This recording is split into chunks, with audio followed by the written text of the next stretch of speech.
Good morning all. Beta, today we will start the next part of the chapter. We are studying resource and development. हम ये chapter read कर रहे हैं. Yesterday we read about the classification of resources.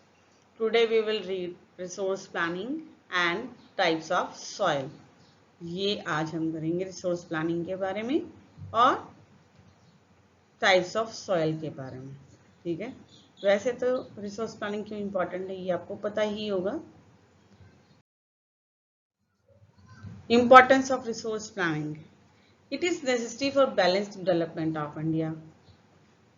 हमारे economic development के लिए resource planning जरूरी है. Some regions of India are rich in certain resources and poor in some other resources. कुछ एरियाज ऐसे हैं जहां पर रिसोर्सेज बहुत ज़्यादा हैं और कुछ एरिया ऐसे हैं जहां रिसोर्सेज बहुत ही कम हैं. फॉर एग्जांपल अगर हम राजस्थान की बात करें तो वाटर रिसोर्स में राजस्थान पुअर है, जबकि सोलर एंड विंड एनर्जी जो है वो वहां पर बहुत ज़्यादा है. Some regions are self-sufficient while other regions are very poor in important resources. For example, Madhya Pradesh is rich in many resources, but Ladakh is poor in resources. Wastage of resources can be avoided by resource planning. So environmental pollution can be reduced by the resource planning, and over exploitation of resources can be avoided. So resource planning is very important due to all these 5 factors. या why do we need the resource planning? तो ये हम answer उसमें लिखेंगे, ये 5 points उसमें हम mention करेंगे. क्लियर बेटा. नेक्स्ट है रिसोर्स कंजर्वेशन. इसके ऊपर भी 3 मार्क्स में क्वेश्चन आ जाता है. Plan use of resources in order to meet the present needs and to store a part for the future generation is called resource conservation. It is necessary because many resources are non renewable. बहुत सारे जो हमारे resources हैं वो non renewable हैं, इसीलिए भी resource conservation जरूरी है. वो आने वाले समय में खत्म हो जाएंगे. We conserve them, we can use them for a longer period of time. अगर हम उन्हें कंजर्व करते हैं तो फिर हम लंबे समय तक उनका इस्तेमाल कर सकते हैं. Conservation of resources helps us to reduce wastage. Conservation of resources जो है वो वेस्टेज को कम करने में हमारी हेल्प करता है. It will help in economic progress also. और आर्थिक विकास के लिए भी ये बहुत ज़्यादा ज़रूरी है. Resource conservation help us to protect the resources for the future generation. Resource conservation से हम अपने रिसोर्सेज को बचा सकते हैं ताकि आने वाले समय में जो जनरेशन है वो इसका इस्तेमाल कर सकें. Gandhi ji's ideas on resource conservation, इसके ऊपर भी 3 मार्क्स में क्वेश्चन आ जाता है. अकॉर्डिंग टू गांधी जी, ये एज इट इज स्टेटमेंट आती है बेटा क्वेश्चन में. There is enough for everybody's need and not for anybody's greed. प्रकृति ने हमें इतना दिया है कि हम हर किसी की जरूरत को पूरा कर सकें, लेकिन किसी के लालच को प्रकृति पूरा नहीं कर सकती. Greedy and selfish individuals and the exploitative nature of modern technology are the root cause for resource depletion. He was against mass production and wanted to replace it with production by masses. Land degradation. Large-scale soil erosion caused by running water and wind. Large-scale soil erosion and running water and wind. Dumping of waste material from mining centers and industrial units. क्या कारण है land degradation के? Over irrigation leads to increase in salinity and alkalinity in the soil. Overgrazing of animals and deforestation by men. Wastewater from the industrial units pollute the lands. Mineral processing like grinding of limestone for cement industry and calcite and soapstone for ceramic industry creates a lot of dust. This dust is deposited in the surface of the land and causes land degradation. Methods for the land conservation. Soil erosion can be prevented by ending deforestation, controlling grazing, encouraging afforestation, and practicing terrace farming in hill areas. Soil erosion can be prevented by ending deforestation. Soil erosion को हम खत्म कर सकते हैं deforestation के द्वारा. Soil erosion can be prevented by ending deforestation को खत्म करके, ग्रेजिंग को कंट्रोल करके, अफोरेस्टेशन को एनकरेज करके, टेरेस फार्मिंग करके हम सॉइल को बचा सकते हैं. Preparation of shelter, belts of plants and stabilizing of sand dunes by growing thorny bushes will help to prevent land degradation in the desert. Mining activities should be controlled. New technology which reduce wastage can be adopted. Industrial waste should be chemically treated to remove the harmful substances.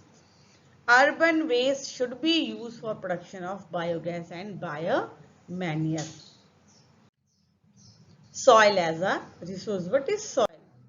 The uppermost layer of the earth's crust, which is loose, broken and useful for plant, is called the soil.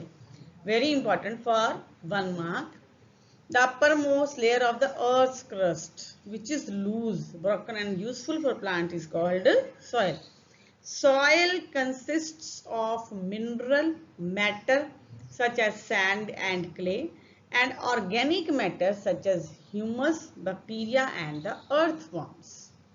Soil is formed mainly due to the process of weathering. As a result of weathering, a layer of loose rock materials is formed on the land surface. If this layer remains undisturbed for a long period of time, chemical, physical or organic changes take place in it. These changes led to the formation of soil. अर्थ की जो earth crust की सबसे ऊपर वाली जो layer है उसको हम कहते हैं सॉइल. ठीक है. सॉइल के अंदर ह्यूमस होता है, बैक्टीरिया होता है, अर्थवॉर्म्स होते हैं. सॉइल वो पार्ट है जो प्रोडक्टिव होता है. ठीक है. Soil is formed due to the processing of weathering. Soil जो बनती है वो वेदरिंग प्रोसेस से बनती है. As a result of weathering, a layer of loose rock materials is formed on the land surface. If this layer remains undisturbed for a long period of time, chemical, physical and organic changes take place in it. These changes led to the formation of a soil. ठीक है. ये changes होते हैं तो फिर हमारी soil बनती है. Which factors influence formation of soil? वो कौन कौन से फैक्टर हैं जो soil formation को इफेक्ट करते हैं? First of all, climate. Climate एक ऐसा फैक्टर है जो soil को इफेक्ट करता है. Then topography.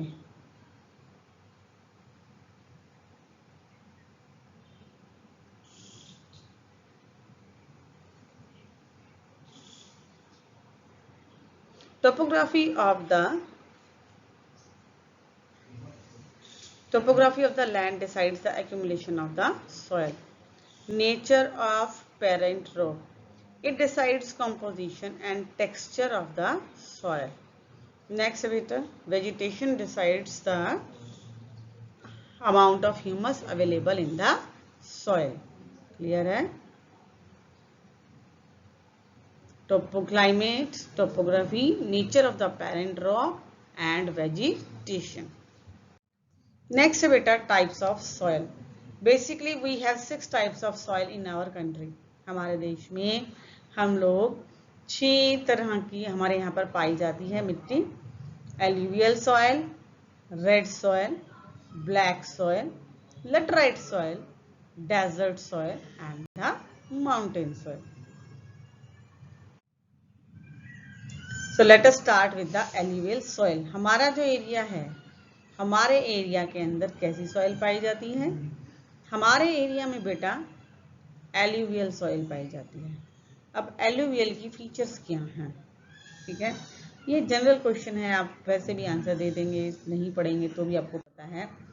Alluvial soil is the most fertile and the wide spread soil found in India. It is formed due to the deposition of fine silt called alluvium by the rivers. It is found in the northern plains, Gujarat plains and the coastal plains. It consists of sand, silt and clay. It is divided into Khadar and Bangar, new alluvial and old alluvial. It contains soil nutrients such as potash, phosphoric acid and lime. So it is fertile and good for the growth of sugarcane, rice, wheat, etc. Now, very important, इस बार भी paper में आया था 3 marks में, difference between Khadar and Bangar. You have already read about this difference in your previous class. दोनों ही alluvial soil का part है, ठीक है. Bangar is the largest part of the northern plain, is composed of oldest alluvial soil. या oldest alluvial soil is known as Bangar and the new alluvial soil is known as Khadar. Northern plain के बहुत बड़े हिस्से में बांगर है, जबकि जहां पर फ्लड्स आते हैं, जो फ्लड प्लेन्स वाला एरिया है जहां हर साल लगभग बाढ़ आती है, वहां पर खादर पाई जाती है. They lie above the flood plains. Flood plains का जो ऊपर वाला हिस्सा है, फ्लड प्लेन से जो ऊपर वाला हिस्सा है वहां पर बांगर है. They resemble terraces. The soil in this region is renewed every year and is highly fertile. खादर जो है वो इस एरिया में होती है और बहुत ही ज्यादा फर्टाइल है. बांगर के अंदर कंकर कंटेंट ज्यादा होते हैं, खादर के अंदर कम होते हैं. क्लियर है बेटा. अब नेक्स्ट टाइप ऑफ सॉइल हमारी है वो ब्लैक सॉइल है. Black soil is also known as cotton soil. ठीक है.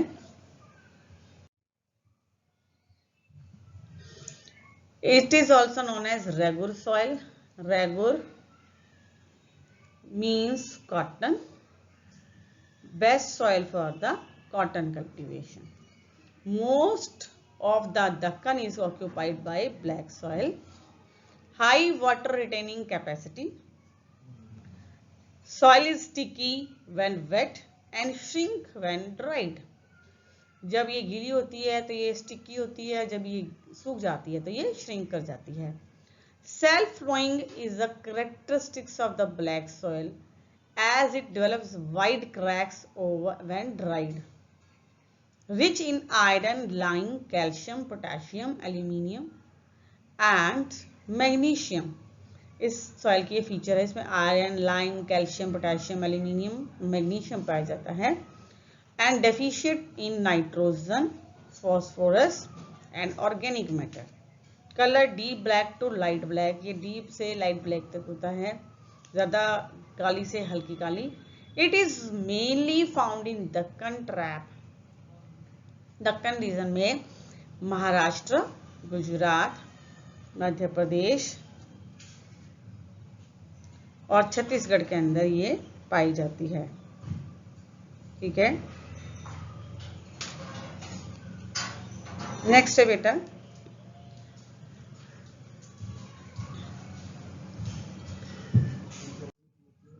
Red soil. आज हम इन 3 सॉइल के बारे में ही करेंगे. Red soil. It is red in colour due to the presence of iron particles. Iron particles के कारण ये रेड सॉइल रेड कलर की होती है. See mainly in low rainfall area. ये वहां पाई जाती है जहां पर बारिश कम है. Porous, variable. Absence of lime, कंकर्ड. Impure calcium carbonate, deficient in lime, phosphate, manganese, nitrogen, humus and potash. Color red color due to the diffusion of iron in crystalline. And metamorphic rocks. The lower layer is reddish yellow or yellow. Texture sandy to clay and loamy. Wheat, cotton, pulses. Tobacco. Sandy होती है ये soil या clay और Lumi texture की होती है. Wheat, cotton, pulses. Tobacco, oil seeds, potato.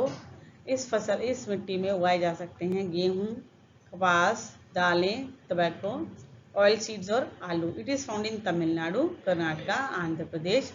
ये मिट्टी पाई जाती है हमारे प्लेटू रीजन में, या जो हमारे कोस्टल एरियाज हैं वहाँ पर तमिलनाडु, कर्नाटक एंड आंध्र प्रदेश। क्लियर है बेटा?